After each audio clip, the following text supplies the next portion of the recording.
Assalamualaikum warahmatullahi wabarakatuh. Sampurasun. Wilujeng enjing barudak. Kumaha daramang sadayana. Mudah-mudahan urang sadayana aya dina panangtayungan Allah Subhanahu wa taala. Amin. Wilujeng patepang deui sareng bugina dina pangajaran basa Sunda kelas 5 dina dinten ayeuna. Dinten ayeuna urang diajar ngeunaan guguritan pupuh magatru. Wilujeng nyakseni. Tujuan pangajaran dina danget ayeuna nyaeta anu kahiji ngaregepkeun guguritan pikeun maham eusina. Anu kadua nyaritakeun eusi guguritan nu geus diregepkeun. Ayeuna pek hidep regepkeun bugina baris ngahaleuangkeun pupuh magatru anu judulna rempuk jukung. Wilujeng ngadangukeun.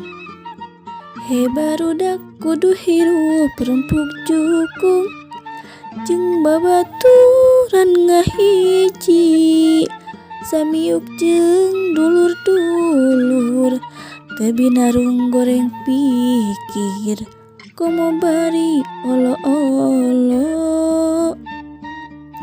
ngabogaan sobat dalit urang kudu deketna ibarat wargi perlu pikeun silih tulung mun urang meunang kasulit tong ieu sieun kaksoro sobat dalit bisa satata jeung batur silih jaring silih aping lamun perlu silih bantu waktu susah rejeng sulit mangsa beunghar jeung kokoro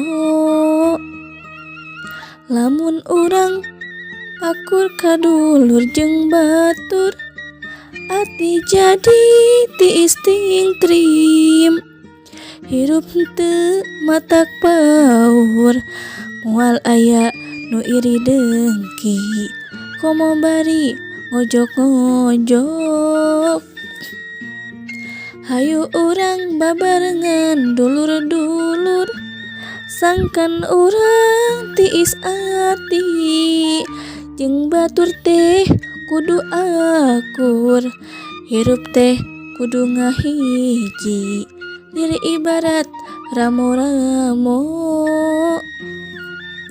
ramo mah salawasna akur jeung batur tara hirup sirik pidik komo bari jeung takabur teu hirup masing-masing pek conto hirup naramo tah eta conto pupuh magatru anu judulna rempuk jukung. Mangga ku hidep di bumina masing-masing pek dialajar ngahaleuangkeun pupuh magatru anu judulna rempuk jukung. Anu salajengna nyaeta aya kamus alit anu ngeunaan harti kecap-kecap anu aya dina pupuh magatru rempuk jukung. Anu kahiji nyaeta aya beunghar. Ari beunghar teh hartina kaya. Nu kadua binarung, hartina dengan. Nu katilu goreng pikir, hartina nyaeta hasud. Nu kaopat aya hiri dengki, nyaeta iri hati. Anu kalima aya kasoro, artina nyaeta bagian makanan yang terambil orang lain. Yang keenam nyaeta aya kasulit yang artinya kesulitan.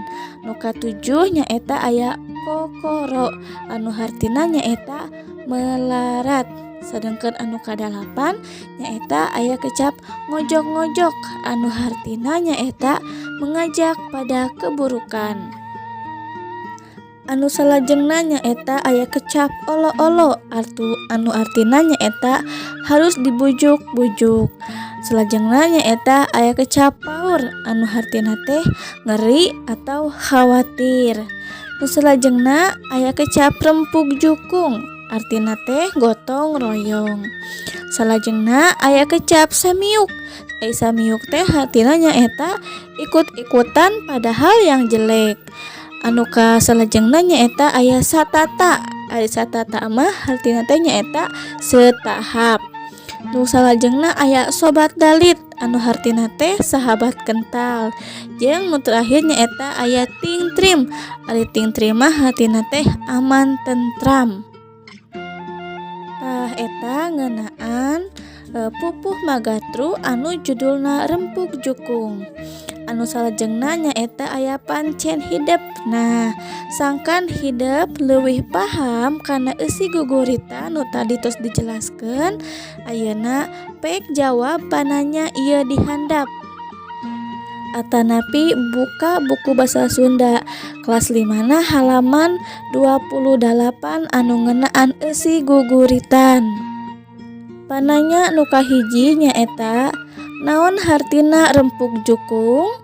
Anu kadua dina pada kahiji urang kudu hirup rempuk jukung, kumaha carana?